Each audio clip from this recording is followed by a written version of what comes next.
हाय, मैं आशीष कुमार सिन्हा। आज मैं आप सबों के बीच झारखंड टेट से संबंधित झारखंड टीचर एलिजिबिलिटी टेस्ट, जो कि बहुत ही महत्वपूर्ण है, और इसके बारे में आप लोगों को बताने जा रहा हूँ। यह शिक्षक बनने के लिए सबसे पहला पात्रता परीक्षा है। यदि आप टीचर एलिजिबिलिटी टेस्ट पास नहीं करते हैं तो आप टीचर नहीं बन सकते हैं। इसलिए टेट को क्वालिफाई करना अत्यंत ही आवश्यक है। अभी सरकारी नोटिफिकेशन के अनुसार 26,000 सहायक आचार्य की भर्ती के लिए तो परीक्षाएं आयोजित हो चुकी है, परंतु यह सुप्रीम कोर्ट में मामला पेंडिंग होने के कारण उसकी नियुक्ति प्रक्रिया पूर्ण नहीं हो पाई है। परंतु आने वाले दिनों में यह आसानी से जो ही पूर्ण होती है, सुप्रीम कोर्ट के द्वारा ऑर्डर पारित किया जाता है, डिसीजन पारित हो जाती है, तो वो परीक्षा संपन्न हो जाएगी।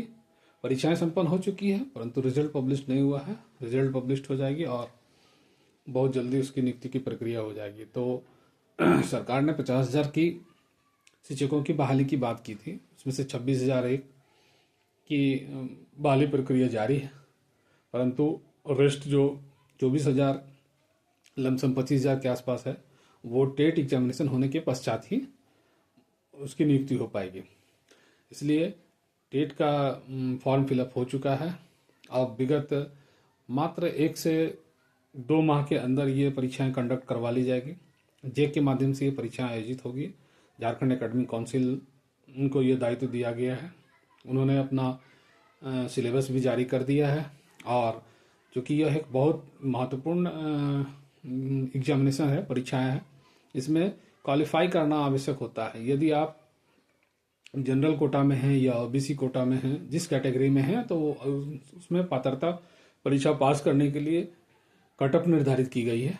तो कट ऑफ निर्धारित कर आपको उतना मार्क्स लाना ही अनिवार्य है। यदि आप कट ऑफ को क्रॉस नहीं करते हैं तो आपका सिलेक्शन नहीं हो पाता है, या फिर आप एलिजिबल नहीं हो पाते हैं टीचर बनने के लिए।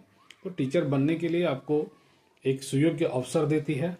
जो भी भाई बंधु जिन्होंने डीएलएड, डीपी या बीएड वगैरह करके रखा है, उनके लिए एक शुभ अवसर है।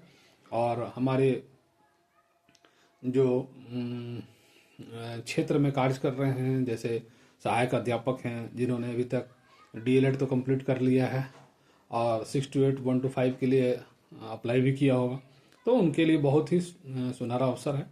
तो इसमें से हम लोग बात करेंगे कि टीचर एलिजिबिलिटी टेस्ट को क्रैक कैसे किया जाए, उसको पास कैसे किया जाए, इसमें अच्छे मार्क्स कैसे आए। जब अभी कैटेगरी को भूल जाना है, आप किस कैटेगरी से हैं उससे कोई मतलब है नहीं। आप जब एग्जामिनेशन दे रहे हैं तो कैटेगरी को आप दरकिनार कीजिए।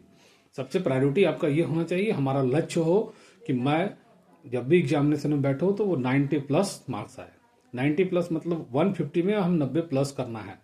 तो 90+ करने के लिए 60% की आवश्यकता होती है, यानी कि आपको ओवरऑल 60% लाना है। तो 60% लाने के लिए आपको मेहनत करनी होगी, क्योंकि 60% जो है आप प्रयास करेंगे तो 60% तभी आएगी जब डिस्टिंक्शन मार्क्स लाते हैं। डिस्टिंक्शन मार्क्स लाने के लिए आपको 105 नंबर लाना होगा, यानी कि 70% लाना होगा। 75% में डिस्टिंक्शन मार्क्स होता है, तो 75% मार्क्स आपको लाना होगा। तो आपको ये भी नहीं सोचना है, आप हमेशा ये अपने आप को तैयार रखें कि हमें कैटेगरी में नहीं आना है, हमें ओवरऑल मार्क्स मैक्सिमम लाना है। तो तभी ये संभव हो पाएगा जब आप उसके अनुरूप तैयारी करेंगे। तो तैयारी, क्योंकि समय बहुत कम बचा हुआ है, मात्र 1 से 1.5 माह का समय आपको मिलने वाला है। हमारे यहाँ हम लोगों ने टेट ग्रुप तैयार कर दिया है टीचर एलिजिबिलिटी टेस्ट के लिए, और मैं अभी इसके सिलेबस और इसके पाठ्य योजना पर बात करूँगा। पाठ्य की जो चर्चाएं होगी, क्या पढ़ना है, कैसे पढ़ना है, उस पर भी बात करूँगा। परंतु उससे पहले मैं आपको बता रहा हूँ कि हमारे यहाँ जो हमारी टीम है, उन्होंने हम लोगों ने मिल करके आने वाले संडे से यानी कि 1 तारीख से 1/12/2024 से ये हमारा मॉक टेस्ट स्टार्ट है। हम लोगों ने प्रयास रखा है कि जब तक एग्जामिनेशन ख़त्म नहीं हो जाती तब तक ये कंटिन्यूअस टेस्ट जारी रहेगा। टेस्ट में आपको पार्टिसिपेट करना है। ये ऑनलाइन टेस्ट होगा। ऑनलाइन टेस्ट का कहने का मतलब है कि आपको पीडीएफ में जो है क्वेश्चन पेपर अवेलेबल कराया जाएगा, 150 क्वेश्चन अवेलेबल कराया जाएगा। आपका समय सीमा निर्धारित रहेगा, आप उसी समय सीमा के अंदर उसको बनाना है और बना करके फिर टाइमिंग के अंदर ही आपको हमें भेज देना है। जो भी अभ्यर्थी, जो भी कैंडिडेट वो टाइम फॉलो नहीं करेंगे, उनकी कॉपी की जांच हम लोग नहीं कर पाएंगे। ये हमारा रिस्ट्रिक्शन है, क्योंकि कोई भी संस्था या कोई भी सिस्टम, कोई भी प्रबंधन की जो कार्यवाही होती है वो रूल रेगुलेशन से चलता है। आप नियम फॉलो नहीं करेंगे तो हम आगे आपके साथ नहीं चल पाएंगे। इसलिए आपको नियम की बाध्यता होगी, आप उस नियम के अंदर ही आपको सारा काम करना है और तभी हम आपकी कॉपी को जांच कर पाएंगे। और कॉपी जांचने के पश्चात आपका मार्कशीट तैयार होगा, रिजल्ट तैयार होगा और वो पब्लिश कर दिया जाएगा। आपको पता चल जाएगा कि आप कहाँ हैं, आप 60% क्रॉस कर रहे हैं या नहीं कर रहे हैं, कौन सा क्षेत्र आपका गड़बड़ हो रहा है। इसमें से बहुत सारे आयाम है, बहुत सारे बिंदु है जिसको आपको टैकल करना है, समझना है, और कौन सा क्षेत्र आपका वीक हो जा रहा है, कमजोर हो जा रहा है। तो आपको 90 या 100% देना है। 100% जब तक नहीं देंगे तो आप 75% अचीव नहीं कर पाएंगे, 60% अचीव नहीं कर पाएंगे। तो 60% अचीवमेंट के लिए आपको 100% देना होगा।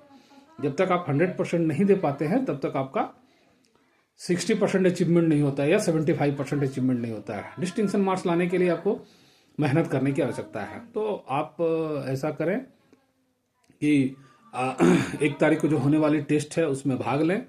और हमारे यहाँ तो बहुत सारे लोग जुड़ गए हैं और ये हम लोग प्रयास कर रहे हैं कि बेहतर प्रबंधन हो, बेहतर क्वेश्चन को तैयार किया जाए ताकि वो हूबहू आपके एग्जामिनेशन से भिड़े।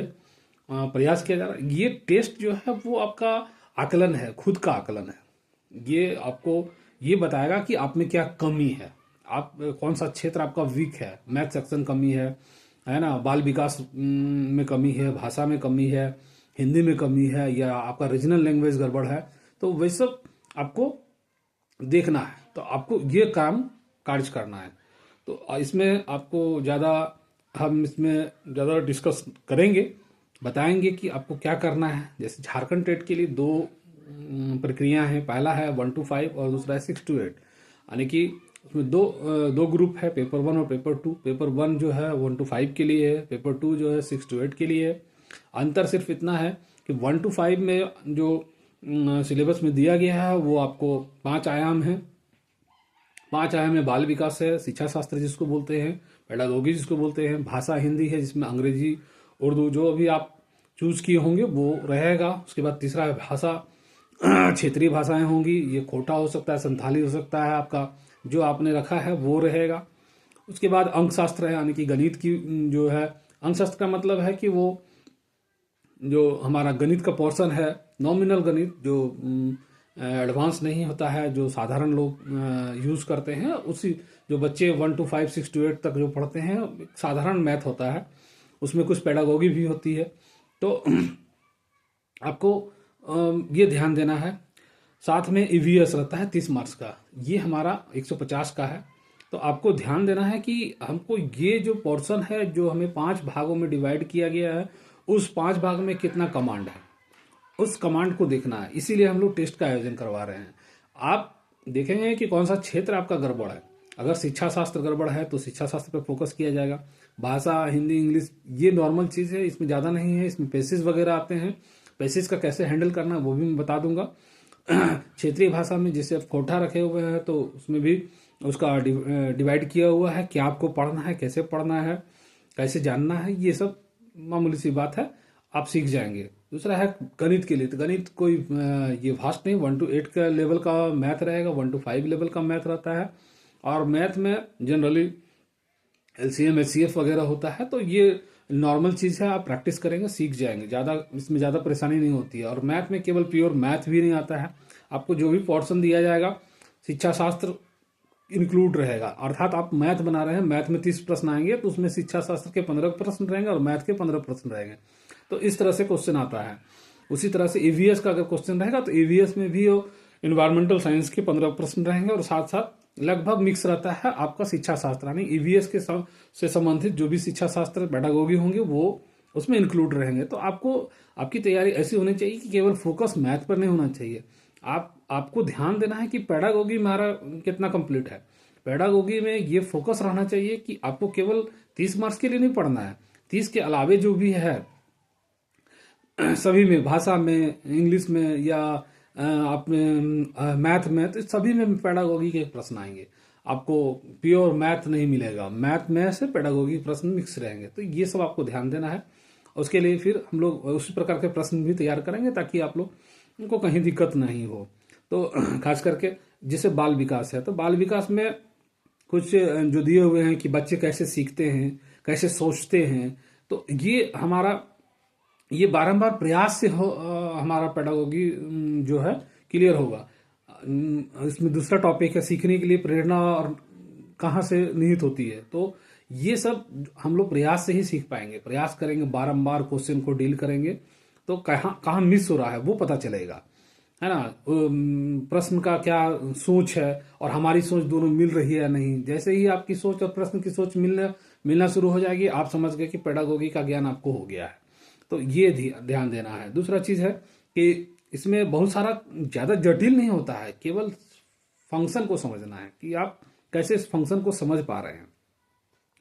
जैसा क्षेत्रीय भाषा में है, क्षेत्रीय भाषा में कुछ नहीं है, आपको जनरल से चीज आती है, जैसे कि मुहावरा है, साहित्यिक शब्द हैं, अंग्रेजी से संबंधित अगर वो जैसे खोठा में है तो इंग्लिश में खोठा इंग्लिश से क्या लिया गया है। जैसे मास्टर है तो इंग्लिश का वर्ड है। टीसन है, टीसन मतलब होता है क्या, जो हम लोग रेलवे स्टेशन है उसको टीसन बोला जाता है। तो ये सब इंग्लिश के वर्ड आते हैं। डॉक्टर को डॉक्टर बोला जाता है, तो ये सब हमारा इंग्लिश का वर्ड होता है। तो ये सब कुछ देशज शब्द भी होते हैं, जैसे लोटा है, बाल्टी है, ये सब देशज शब्द हैं जो हमारे क्षेत्र के शब्द होते हैं। तो इस तरह का बहुत सारे शब्द होता है, इसी से प्रश्न बनते हैं। तो ज्यादा कोई ये टेंशन नहीं की बात नहीं है, लेकिन हमें एक स्ट्रेटेजी के साथ, एक रणनीति के तहत हम लोग को काम करना है। कुछ है कि कुछ वर्ड होते हैं जैसे हिंदी और इंग्लिश में बहुत आसान होता है, इंग्लिश को समझना थोड़ा सा आसान है। पेडागोगी के जैसे टर्म के शब्द हैं उसको हम लोग कन्वर्ट करके भी समझेंगे, इंग्लिश और हिंदी दोनों में, तब आप आसानी से इसको समझ पाएंगे। बहुत सारे वर्ड हैं हिंदी के जो वर्ड होते हैं जिनको समझना आसान नहीं होता है, और उससे क्या होता है कि आपको परेशानी हो जाती है और आप परेशान हो जाते हैं कि अरे इसका क्या होगा, इसका तो हम जान रहे थे लेकिन समझ में नहीं आ रहा है। तो वो आपको तोड़ना है, आपको उसको कन्वर्ट कर देना है, बारंबार प्रयास करना है, बोलना है, एक दूसरे से शेयर करना है, अपने साथियों से शेयर करना है, हम लोगों से शेयर करना है, तो ताकि आपका जो वर्ड का जो परेशानी है, जो समझ में नहीं आ रहा है, उसका क्लियरेंस हो जाए। तो क्या होगा कि फिर आने वाले समय में आपके पास समय बचेगा और आसानी से आप उसको समझ पाएंगे। ये सब चीज़ था। दूसरा है कि क्षेत्रीय भाषा में ज़्यादा परेशान होने की आवश्यकता आप लोगों को है नहीं। क्षेत्रीय भाषा में जो 30 प्रश्न आएंगे वो इतना बार प्रयास कराया जाएगा कि आप लोग का आसानी से हो जाएगा। दूसरा है कि हम लोग जब कुछ इसमें जब हम लोग ईवीएस वगैरह पढ़ते हैं तो उसमें कुछ टर्म भी है ना, जैसे कि शिक्षा का अधिकार अधिनियम 2009, और फिर है जैसे सीखने की समस्याएं क्या आती है, बच्चे को सिखाने में क्या समस्याएं आएगी, ये सब टर्म पे हम लोग फोकस करेंगे। उस सबसे ज़्यादा प्रश्न तैयार किया जाएगा ताकि वो सब जो है आप लोग से मिस ना हो। तो ये है कि हमारा जो 1 तारीख का है, 1/12 से जो हम लोग स्टार्ट कर रहे हैं उसमें आप लोग पार्टिसिपेट करें, और मुझे पूर्ण विश्वास है कि आपको बेनिफिट होगा। आप एक टेस्ट देने के बाद ही पता चल जाएगा कि आपका आकलन क्या है, और उसके बाद कौन कौन से क्षेत्र में आपको काम करने की आवश्यकता है। ये हमारा पोर्शन था, झारखंड टेट से संबंधित था। और झारखंड टेट का महत्वपूर्ण है कि आप अभी से अगर तैयारी में 100% नहीं देते हैं तो आने वाले मंथ में ये एग्जामिनेशन हो जाएगा, और आपके पास सिलेबस का है, बड़ा सिलेबस है जो कि 5 टर्म है, और खास करके 6 to 8 वाले जो अभ्यर्थी होंगे उनको उनको भी एक पोर्शन जो है उनका विज्ञान गणित का होगा, या दूसरा उनका जो लैंग्वेज का पेपर होगा, या फिर ईवीएस का पेपर होगा, पर्यावरण अध्ययन का पेपर होगा। ये 3 टर्म में बटा हुआ है। उसमें से 60 प्रश्न आएंगे। बाकी तो आपका बाल विकास और भाषा, क्षेत्रीय भाषा तक तो सेम रहेगा 3 टर्म, लेकिन वो डायरेक्टली 60 रहेंगे। तो उसमें से भी आपको, उसमें से मैथ विज्ञान के लिए प्रश्न आएंगे, प्लस पेडागोजी साथ में रहेगा। तो आपको पेडागोजी के साथ मैथ और साइंस दोनों पोर्शन ठीक करना होगा। फिर आपको जैसे कि ईवीएस के लिए पेडागोजी के साथ आपको जो है जो आपका ईवीएस का पार्ट होगा, पर्यावरण अध्ययन का पार्ट होगा, वो उसको ठीक करना है। सिलेबस तो फिर दिया हुआ है, अब उसी के पार्ट के आधार पर हम लोग को तैयारी करना है। तो हम लोग कहाँ मिस कर जा रहे हैं, कहाँ छूट जा रहा है, ये सब जानना है। तो मुझे आशा है कि आप लोग हमारे साथ जुड़े रहेंगे, और जुड़ने से आप लोग को बेनिफिट भी होगा, प्लस टेस्ट देने से आपको ज़्यादा पता चलेगा कि हमारा कौन सा क्षेत्र कमजोर है, और उसी क्षेत्र पर ज़्यादा फोकस किया जाएगा, मेहनत किया जाएगा। ओवरऑल मुझे विश्वास है कि आप लोग सभी डिस्टिंक्शन मार्क्स से ज़्यादा लाने का प्रयास करेंगे, ताकि आपका मार्किंग या फिर आगे की जो रणनीति होती है, पिछले जब 2015 के एग्जामिनेशन के बाद जब टीचर की बहाली हुई थी तो मेरिट पर हुआ था, जिनका भी डिस्टिंक्शन मार्क्स था उनको 4 पॉइंट मिला था। तो ये इसलिए मैं आपको ये जिक्र कर रहा हूँ कि दो मार्क्स 90 ला करके कोई फायदा नहीं था उस समय, और जिन्होंने 105 लाया, 107 लाया, तो उनको डिस्टिंक्शन, जिनको भी मार्क्स मिला उनको 4 पॉइंट मिला था। तो 4 पॉइंट मिला था तो आपसे वो 4 नंबर ज़्यादा बढ़ गए, तो वैसी स्थिति में उनका पहला सिलेक्शन हो गया, उनको जल्दी नौकरी मिल गई। तो ये सब ध्यान रखना है। हो सकता है फिर आने वाले दिनों में वही टर्म लागू हो जाए। इसीलिए आप जब भी तैयारी करें तो 100% का फोकस करके करें। ये नहीं कि मुझे किसी तरह से पास कर जाना है, मुझे पास नहीं करना है, मुझे उसमें अव्वल आना है ना। हमारे साथ कोई न टिके, ऐसा सोच के पढ़ना है। इसलिए ध्यान से, मेहनत से और तन्मय से पढ़िए, है ना। हम लोग कल हो सकता है कि उससे पहले कुछ टॉपिक पर हम लोग भी चर्चा करेंगे। जैसे पेडागोजी में जो भी प्रॉब्लम आ रही है उसको भी टॉपिक वाइज वीडियो बनाया जाएगा, डाला जाएगा आपको। और जो भी समस्या आ रही है, पहले टेस्ट दे करके, अब तो ज़्यादा समय बचा नहीं है, आपकी पूर्व की जो तैयारी है उसी के आधार पर हम लोग 1/12 को टेस्ट लेने जा रहे हैं। तो आपका ये होगा कि आप उसको अच्छी तरह से समझ में आ जाएगा कि हमारा कौन सा क्षेत्र मजबूत है और कौन सा क्षेत्र मेरा गड़बड़ है, तो उस पर सुधार करने की आवश्यकता है। ठीक है, बेस्ट ऑफ लक, धन्यवाद। आप अपना बहुमूल्य समय निकाल करके इसको देखें और तैयारी को 4 चांद लगाएं। इसी आशा के साथ मैं आपको धन्यवाद देता हूं। आप हमारे चैनल को सब्सक्राइब कर दें और लाइक और शेयर जरूर कर दें, ताकि हमारा जो भी नेक्स्ट वीडियो है वो आपको आप तक मिल जाए। मैं प्रयास कर रहा हूं कि टेट के लिए ज़्यादा से ज़्यादा वीडियो बनाऊं। अभी तो मैं स्टार्ट कर रहा हूं, और निश्चित है कि 1-2 दिन में टेट के लिए हम कंटेंट के साथ आपके बीच उपस्थित होंगे। धन्यवाद।